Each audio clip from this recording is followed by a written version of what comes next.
नमस्कार नीलचक्र साहित्य संसदर गोटे एत बड़ प्लाटफर्म पावर मुझे जो गर्व मन करुँची मोर कवितार शीर्षक है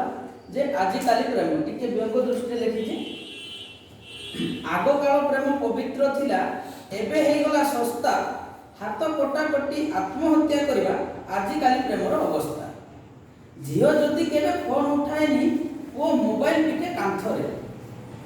हिरो जदि केबे फोन उठाएनी हिरोइन मेसेज करी करी मरे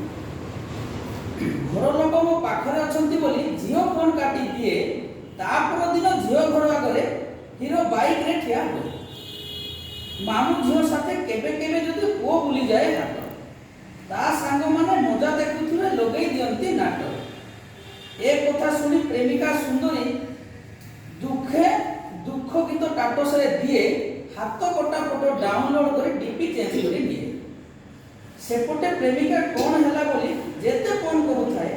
एपटे सुंदरी मोबाइल ऑफ कर उकुणी मारी चैटिंग रे प्रेम आरंभ हुए ब्लॉक रे हुए शेष बाहाघर तो एठी पिला खेल हलानी प्रेम को की विश्वास आजिकाली प्रेम एमिति चली कि प्रेम बुझी होउनी मु भी एमिति हेबी भाबुची जे नायिकाटे मते मिलनी धन्यवाद।